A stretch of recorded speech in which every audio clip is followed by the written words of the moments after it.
Okay, let's give this a whirl. Here we go. Wide awake. Everybody drink their coffee? Yep. All right. I've got the big one. 24 ounces of caffeine. It's a beautiful thing. Okay. So what I want to do is I want to go over some ideas for writing. When do you guys turn around? Like literally, you can turn your chair around, relax, watch along with this. So,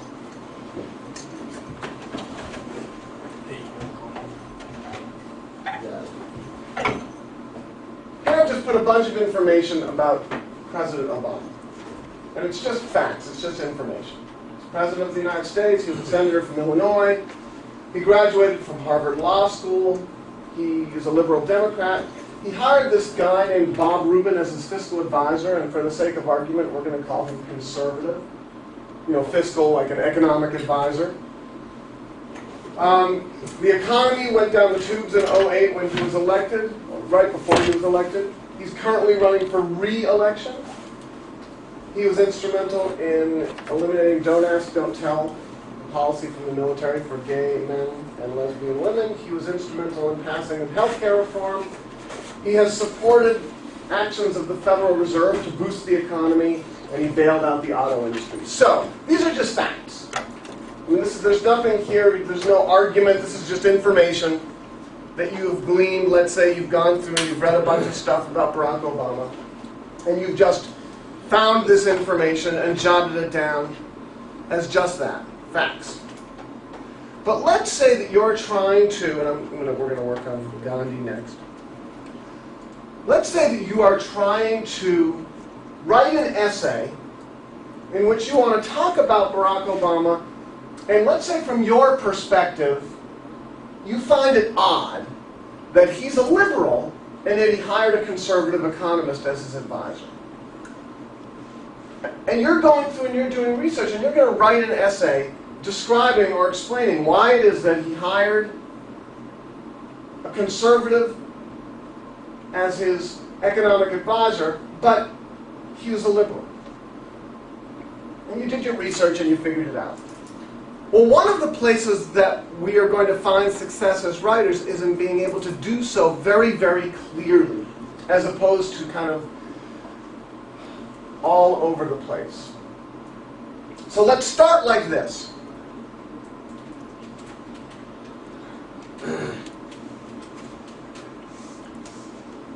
Now, in between two commas, I'm going to use as something that in English we call an appositive to describe Barack Obama. Remember, my topic is, the guy's a liberal, he hired a conservative. So I don't necessarily want to put that stuff in between the commas, because I just want to use this information to talk about who the guy is. So, tell me two things up here that just describe who the guy is. Current President of the United States, and a Harvard Law School graduate. Great. Barack Obama, comma,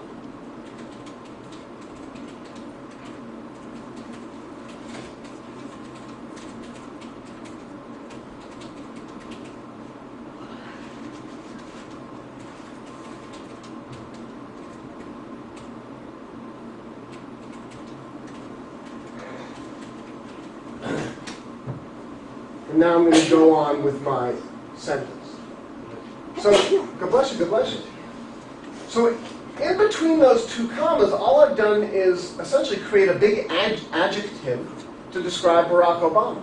Barack Obama, comma, the current President of the United States and a graduate of Harvard Law School, comma. Now let's finish our sentence. But I'm trying to set up in this sentence, this first sentence, a question, kind of maybe something, a contrast, something that we're going to investigate in the essay. So I have to use key words in order to do that. So one key word that I might use in this particular sentence is the word despite. What does despite mean? Even though, perfect, Holman. Even though.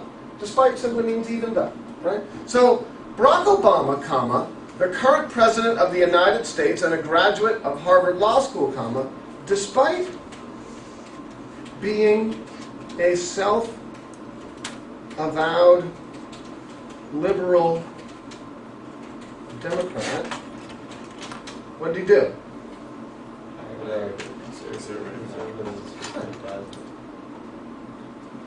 don't I just do this?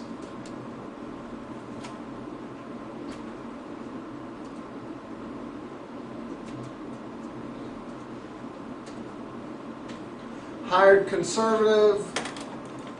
I could probably put a comma there, but I'm not going to. Hired conservative, status quo, economist Bob Rubin as a fiscal advisor. Status quo, that you know what that means, status quo? It just means like here, when things are this way, people, if they say they want to maintain the status quo, they want to keep things this way. If people want change, they want to, that they are reformers or revolutionaries. People who like, hey, things are good, let's keep it this way. That's called maintaining the status quo. Barack Obama, the current president of the United States and a graduate of Harvard Law School, despite being a self-avowed liberal Democrat, hired conservative status quo economist Bob Rubin as a fiscal advisor. So now we set up in this first sentence something that we're going to investigate. Because we're interested in, okay, so here's something that's a conflict. Something happened on one hand, and yet on the other hand, something that doesn't seem to totally fit. And the way we did that in terms of writing was simply to use the word despite to set up that contrast. The first part of the sentence, all we did was say, Barack Obama, current president of the United States and a graduate of Harvard Law School, that just tells who he is. Could that have been different information in there? In between, sure. It could have been Barack Obama, the current president of the United States and the father of two daughters who go to, blah, blah, blah school in Washington, D.C., But what you put in between those commas, what you put in that big adjective, probably you want to relate somewhat to the topic about which you're writing. So if you're writing about Barack Obama's political life, you're probably going to want to describe where he came from. He's the president. He's a lawyer. He was a state senator. He was a senator from the state of Illinois. You may want to put information in there that's relevant. Nick. But doesn't it, if you take it out of the subordinate clause, doesn't it not flow from Barack Obama despite? If you say Barack Obama despite being... So if I take out the appositive, Barack Obama, despite being a self-avowed liberal Democrat, hired conservative status quo economist Bob Rubin as a fiscal advisor. That sounds okay to me. Doesn't sound too rocky to me. I could tweak it if I want to. I could go in this direction. I could say,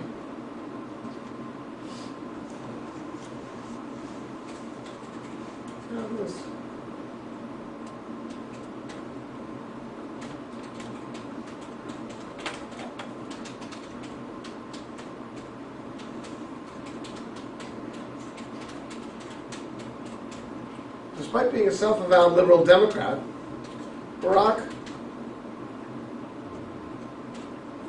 Obama, and then I could put in my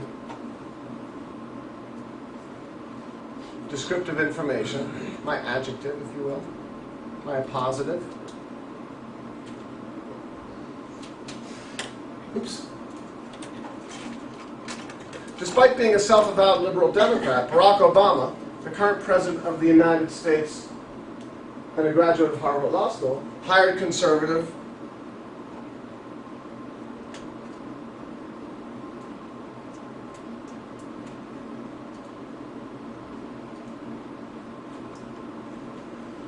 Nick, which one do you like more? You like the second one more?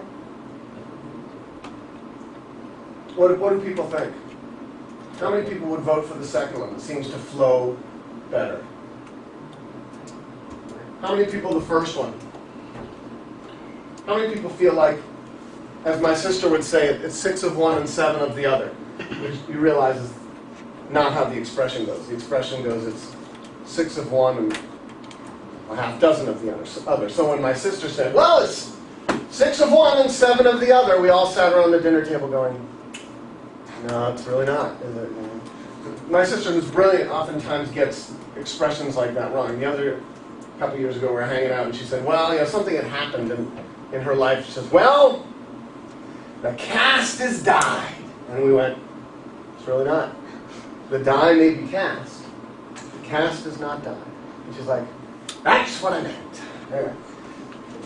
So what I've done here is I've taken some information and I'm trying to write a sentence as clearly as I can to begin my essay. Now, I can use different information from the facts that I've gathered to continue on with my essay, or to tweak the beginning, you know, the first parts of my essay, the introduction, the topic sentence, my argument, my thesis. I could say Barack Obama, comma, despite bailing out the auto industry and supporting liquidity actions of the Federal Reserve to boost the economy, because these are liberal actions. These are monetarily liberal actions. Hired conservative status quo economist Bob Rubin as a fiscal advisor.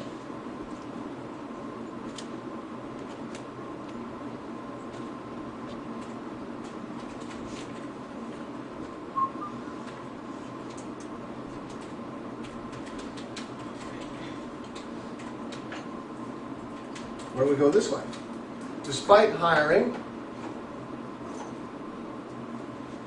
Now, Bob Rubin is not actually conservative. He tended to support or promote these policies, but for the sake of argument. So Barack Obama, despite hiring status quo economist Bob Rubin, he's more of a traditional economist. He worked for Harvard as well. Despite hiring conservative status quo economist Bob Rubin, still did what? Bailed out the auto industry. Oh. And we'll say supported liquidity actions of the Federal Reserve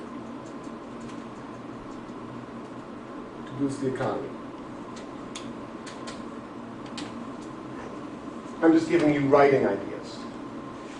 Obviously, we're not studying the Federal Reserve, Barack Obama, and the liquidity actions of our central bank.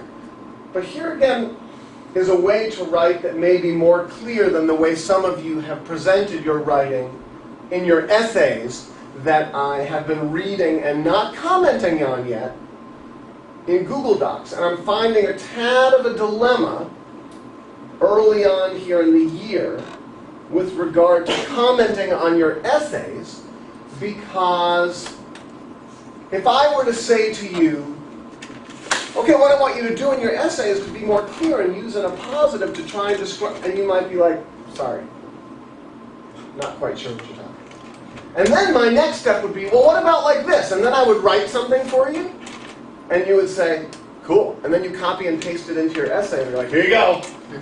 And then I say, well, okay, I'm going to give you a B. And you say, B? But you wrote it! Right?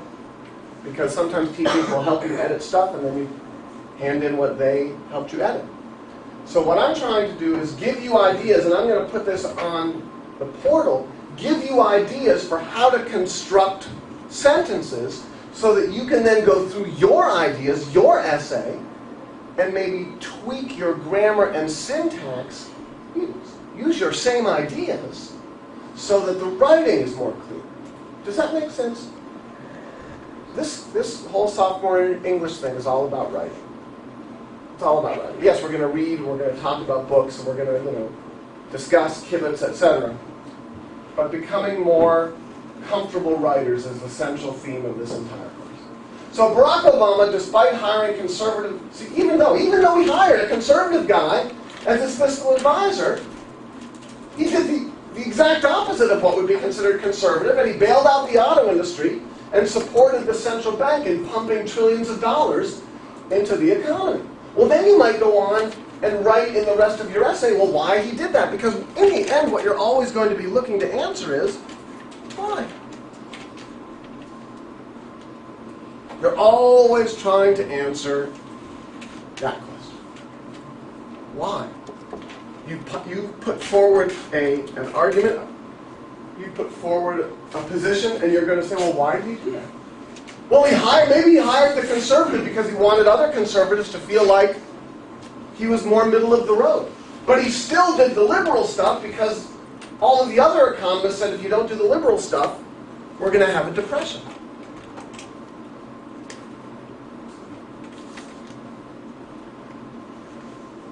Anybody know who Mohandas Gandhi was? Yep. How many people have seen the film with Ben Kingsley, Gandhi? Have you seen it here at school? Did a teacher show it? Yes. Who showed it?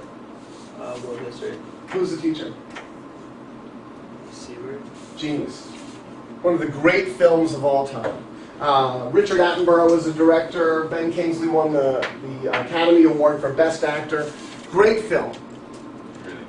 Really lovely. But totally beautiful film. So, here are some facts about Gandhi. Now, you may have heard him referred to as what? No, not Mohandas, but Gandhi. what? Well, what you? Yeah, there's a word, Mahatma. But that's not his first name. Mahatma is an expression that means like great soul or great one. His first name was Mohandas. So, what do we know about him, Jack? What do we know about him? Just some information. He's a lawyer, Yeah. studied in England, originally from India, became part of a movement for the rights of South Africans of color. Right, he moved to South Africa and ended up becoming part of a movement for South Africans of color to not have to carry passbooks, right? What else? What else? Olivia, what else? Believed in, right, civil disobedience, where you protest without being violent, but you're willing to go to jail during those protests. What was his religion? Hindu. Right? Was the leader for this Home Rule movement in India from who controlled India in the early 20th century? The British, yep. And then he, interestingly, was assassinated by another Hindu, an extremist, a Hindu who believed that, or was convinced by other charismatic leaders to believe that Gandhi was going to give too much power in India away to which religious group? The Muslims, right. Let's say that you're writing an essay, pay attention, these are the critical moments of your life right here in this class, just kidding. Let's say that you're writing an essay about Gandhi and the subject of your essay is less about Gandhi and more about the topic of nonviolent civil disobedience. Let's say you're writing an essay about nonviolent civil disobedience. What other facts might you want to gather as you're writing an essay studying nonviolent civil disobedience, Nick? Stuff on like sit-ins. Sure, where? In Greensboro.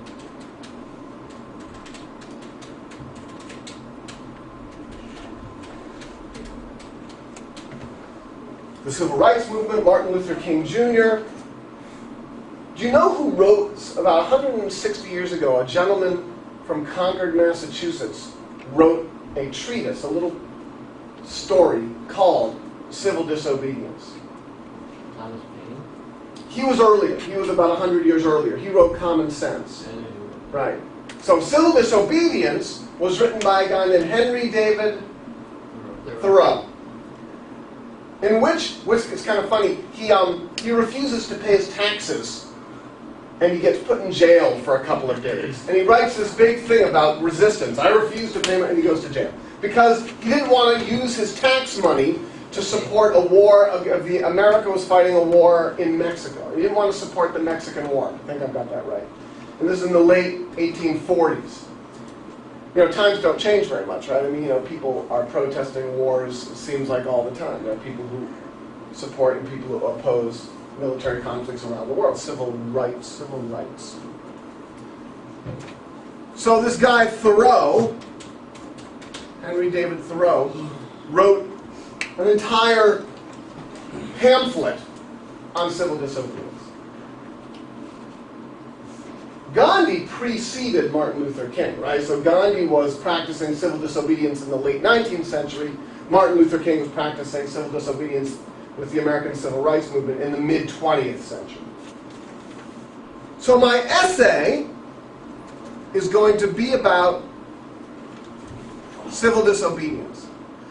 And my argument, I've decided after doing my research, I've decided that civil disobedience is a very effective way to affect political change. It works.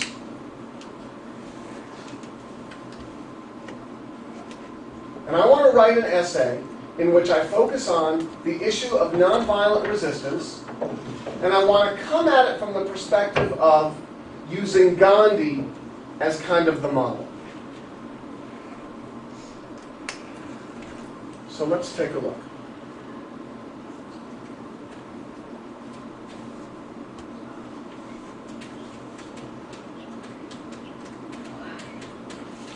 What am I going to say about Gandhi, possibly, in between a couple of commas, as a big adjective that might help in painting a picture of him as I go on to talk about civil disobedience? Yes, sir.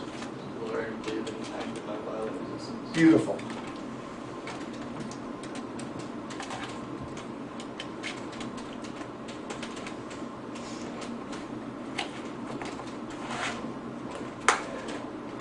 Yeah, it's a little awkward.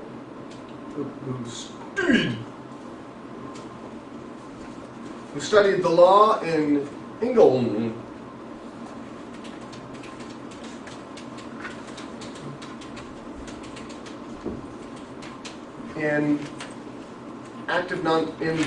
Believe in the power of active non-violent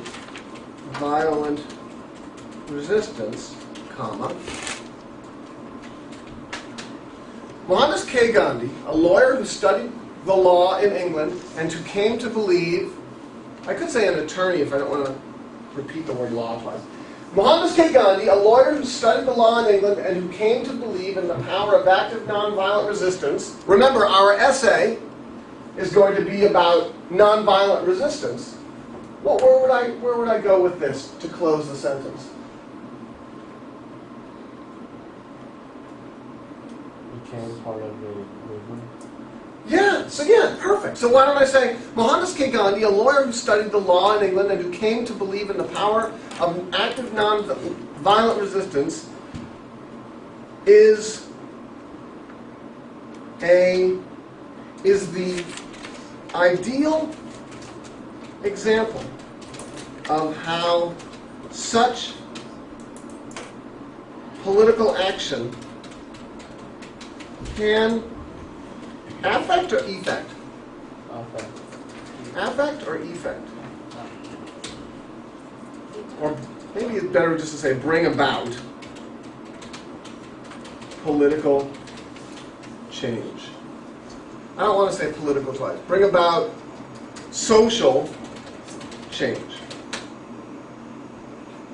Mohandas K. Gandhi, comma, a lawyer who studied the law in England and who came to believe in the power of active nonviolent resistance, is the ideal example of how such political action can bring about social change. I want to add something, though, in here.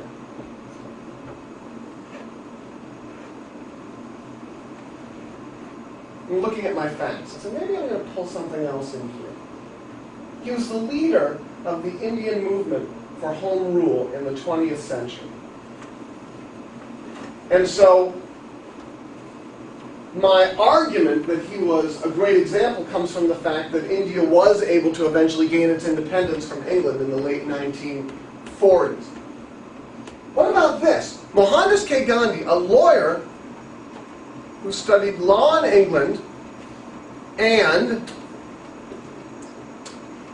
whose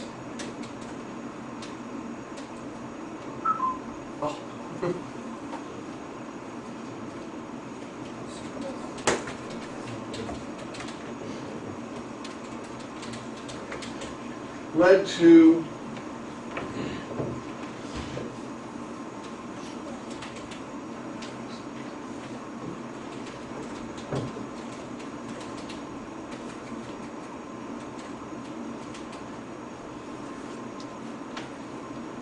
Mohandas K. Gandhi, a lawyer who studied the law in England and whose actions led to the independence of India, is the ideal example of how such political action can bring about social change. Oh, I'm going to have to change this because such political action no longer refers back to someone who believes in nonviolent resistance.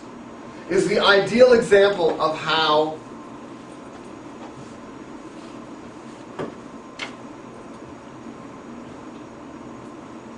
active, non-violent resistance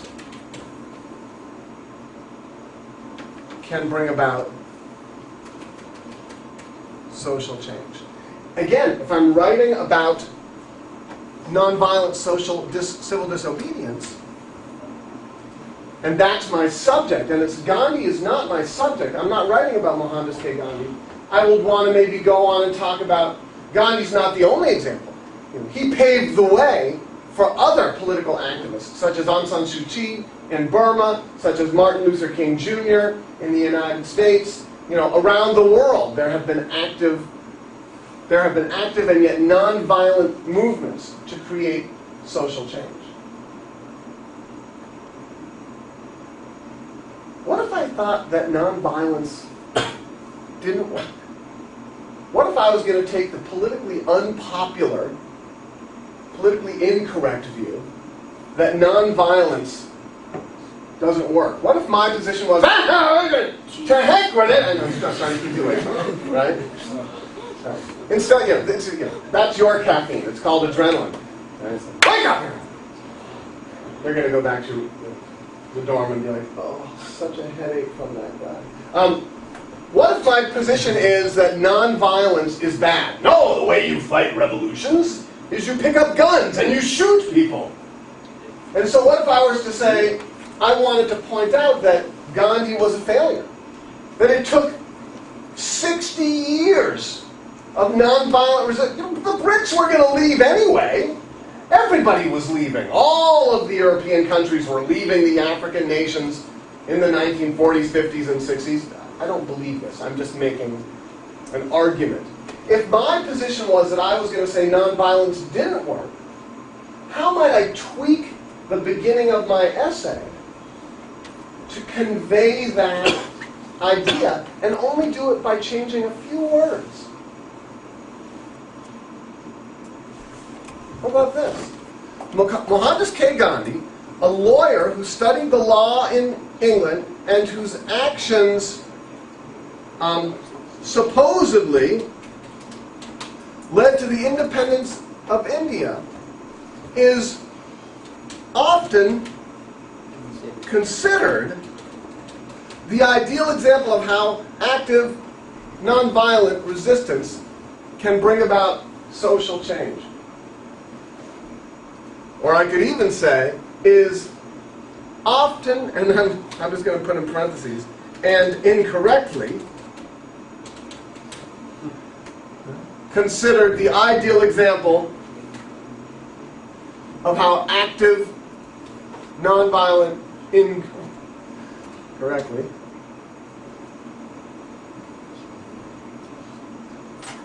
now my entire thesis, my entire argument, the thing that I'm going to try and defend, has changed.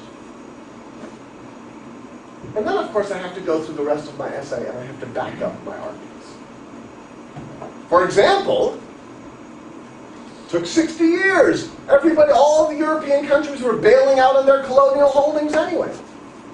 Maybe example number 2. If it hadn't been Gandhi, there would have been somebody else. Maybe Gandhi got in the way of social change happening more quickly. Oh, I've done my research and that's what I believe. I don't believe that. But I'm saying if you do, and you've written it, and you've done your research, and you want to make that argument, if you can convey it very clearly in writing, then your argument won't be held up by or impacted negatively by the way you articulate it. Someone might disagree with the facts, trying to figure out a way to write as clearly as we can. I know that it's early in the morning. You're doing a great job. Here are a couple of other examples. This is my soccer team, my football team from England that have now lost their first 3 matches in the Premiership. And every day I go home and I weep into my coffee cup because it could be one brief year in the Premiership and then back down to what we call the Championship, but what I'm calling here the First Division. So they're Southampton, they're a British soccer team, they were promoted to the Premiership, and they've lost their first 3 games, but 2 of them to great teams and 1 to Wigan. Wigan! Darn it. Is this true? This is true, and it makes me very sad. Anyway, what's the appositive in this sentence? Dan, what's the appositive?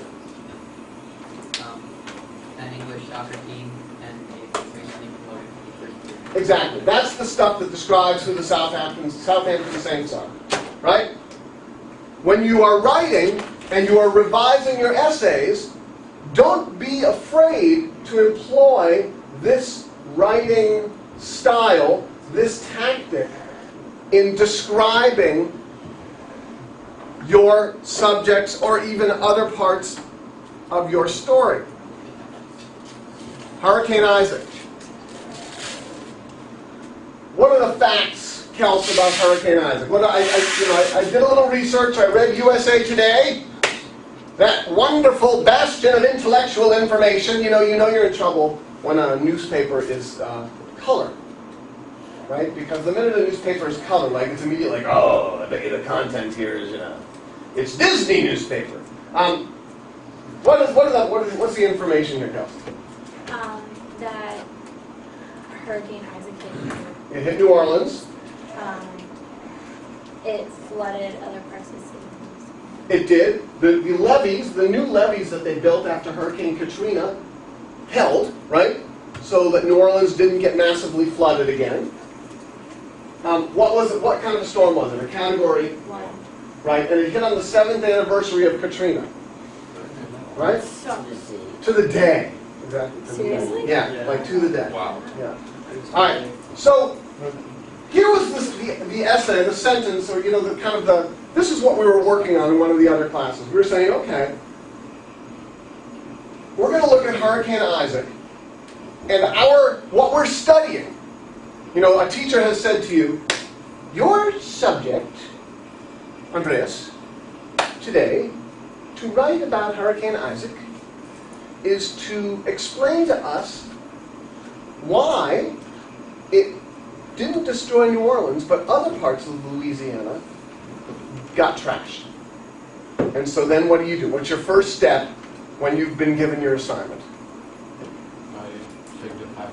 Yeah, you do your research. That's the first step. Got to do your research. And in English, a lot of the research is that, we're reading. We're going through and looking at the text of books, like you're looking at texts. Then the next thing you do is you've done your reading, you've done your research, and you come up with your argument, your thesis, your argument. This is what my argument is. Hurricane Isaac didn't flood New Orleans because as it approached New Orleans, the hurricane, a sentient being, alive and pulsing, looked down on New Orleans and said, I will spare you, and changed direction. If you come up with that argument, I would be worried. Actually, the argument that you came up with based upon the facts was, the levees held. The new levees that, the people, the military, can't remember their name. National. Yeah, the Army Corps of Engineers, thank you, had created, they held.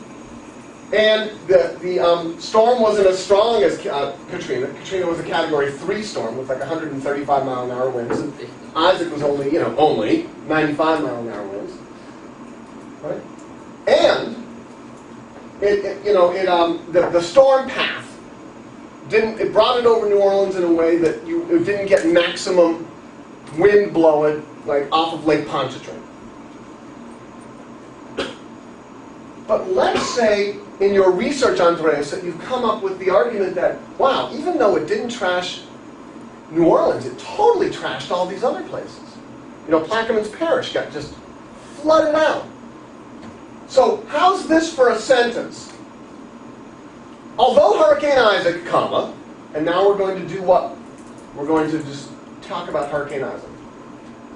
A Category 1 storm that hit the city on the 7th anniversary of Hurricane Katrina, comma, did not destroy New Orleans, and then in parentheses I might put, because the new levees had.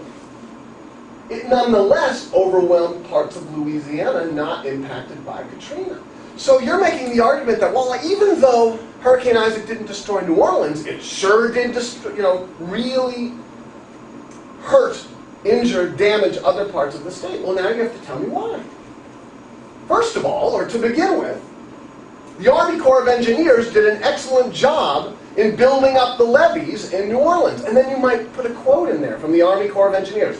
We did an excellent job in building up the levees. Which wouldn't be a great quote, because that's really not data. That's like someone saying, oh, right? Maybe your second argument, your second paragraph, your third, your second defense might be, secondly, comma, the track of the storm took it from this direction to this direction, whereas Katrina came in this direction. Where would you get that information? Yeah, the NOAA, right? You go to the NOAA website, National Oceanographic and Atmospheric Association. Do you know that I was a storm chaser in Texas? I lived there for about 8 years, and I have tornado videos online. Right, I do. Can you show it? I can show you. The only thing is that sometimes I would see the tornado videos and I would get really excited, and then I'd be like, holy beep, beep, beep, beep, right? Yeah. Since you guys have never heard profanity before, I have to be very careful, because I wouldn't want to be the person who introduced you to the occasional profane term. Yeah, I'll show you something.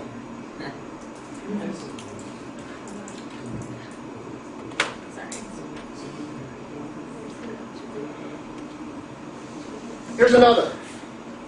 What are the facts? I know, I know. It's Saturday morning. I bet you some of you are up till 1, 2 in the morning, even though you shouldn't have been. Right? I know you're tired. I'm 50 years old. I got home at 1 this morning. I got up at 5 in the morning. So if I'm here babbling, wide awake, you have to play along.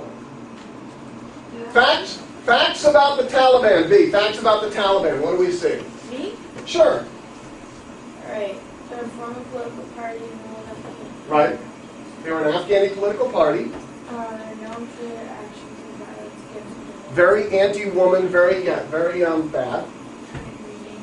Yeah, they're currently trying to regain power in Afghanistan. Good. Without enemy of the United States. Mm-hmm. And parenthetically, the U.S. government is right now engaged in negotiations with the Taliban because, for a lot of reasons. So, what we were trying to do in one of the other classes is figure out how we could write a sentence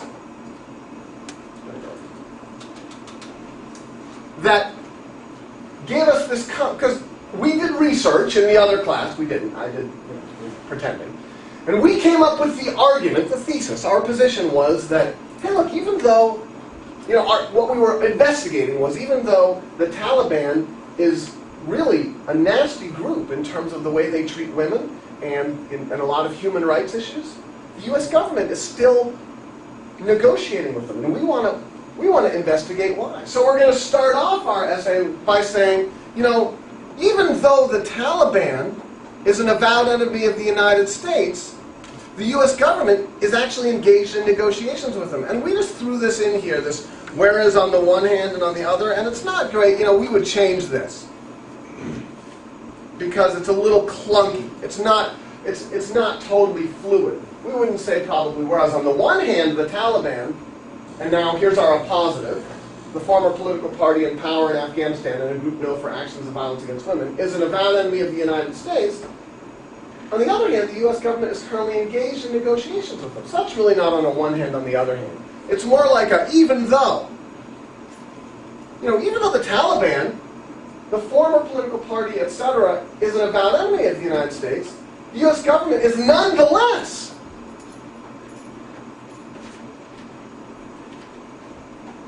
I'm not used to this computer. My laptop wasn't talking to the smart board. So we hooked up the desktop. And so the U.S. government is nonetheless, even though the Taliban, and I could take all this stuff out. I could take out that whole positive, couldn't I? I could get rid of this. I like having it in there because it explains something. But I can say, even though the Taliban is an avowed enemy of the U.S. government is still currently engaged in negotiations with them. Well, why? Why? Why would we negotiate with people with whom we went to war after 9/11? Why would we negotiate with a political group whose leadership doesn't allow girls to go to school? What would be the purpose of negotiating with them? Well, there are probably lots of reasons. We have to do our research. After you do your research, if you come up with that argument that it's a good idea, then you argue. Even though the Taliban is an avowed enemy of the U.S. government is nonetheless currently engaged in negotiations with them.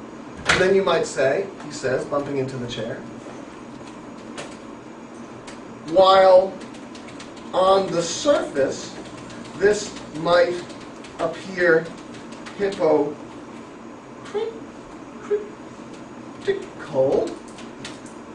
there is an underlying importance to our diplomatic work with the Taliban. Obviously, I would revise this many, many, many times, right? Because I have to revise all. That's all I do. I showed you. I know that. I think I showed you this. I think I've got it in here somewhere. Yeah. No. Yep. You know that I wrote a book, right? I showed you this. No. So I wrote a book in 2011. It's a book about coaching youth sports and being a Buddhist. You're a Buddhist? I am.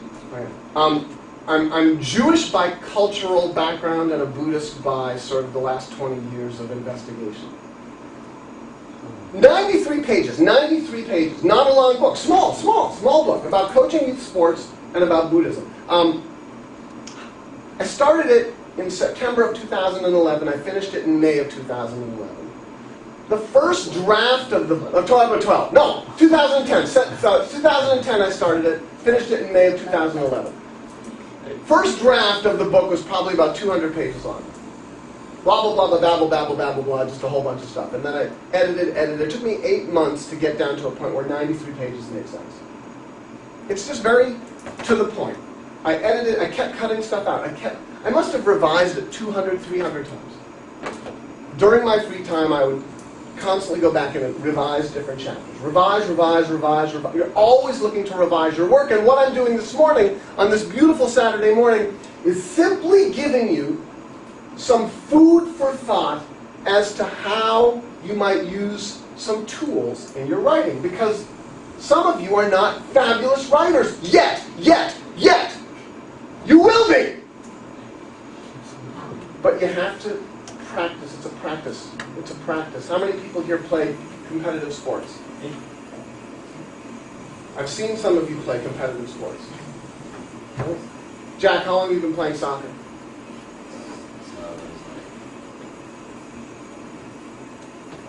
Right. So that's 10 years.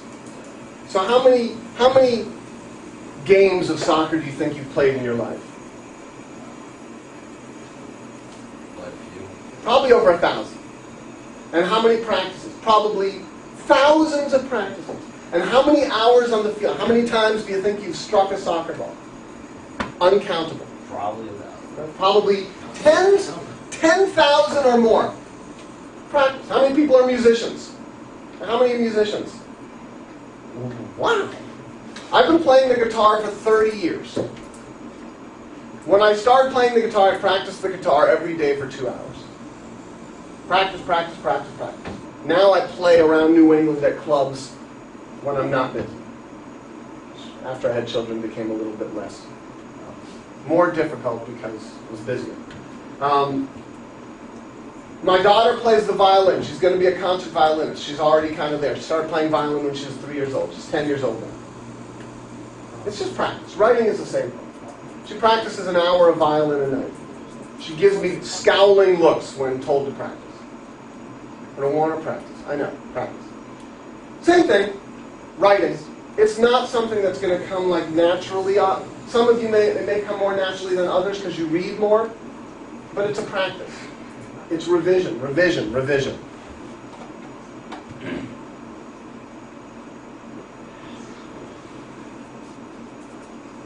Some facts about the book, Montana 1948.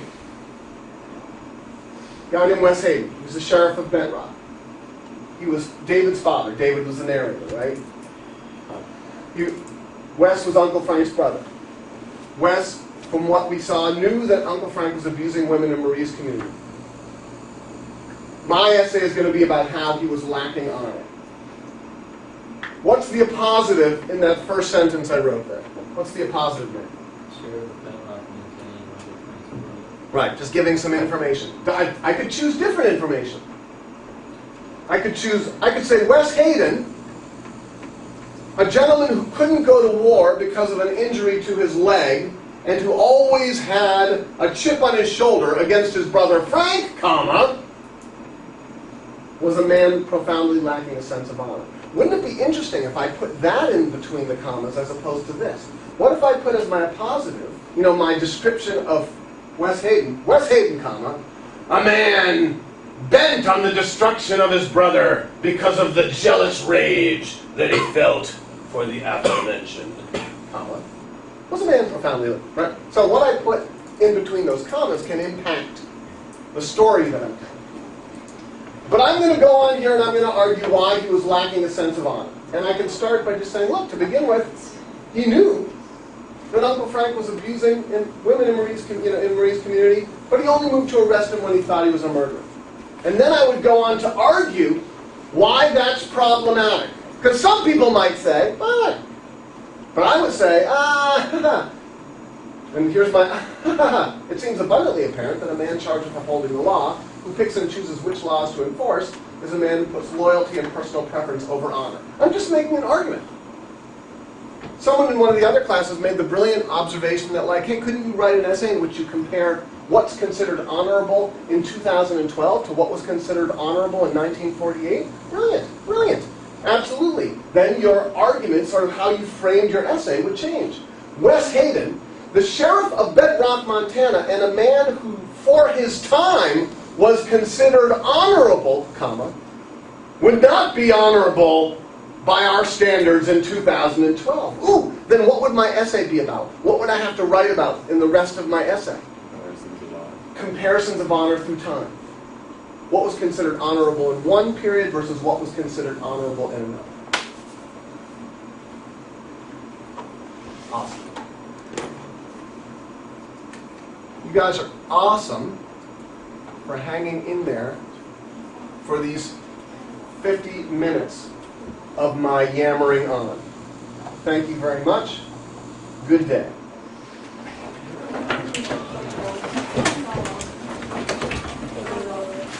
Without practice. You got a game. You did.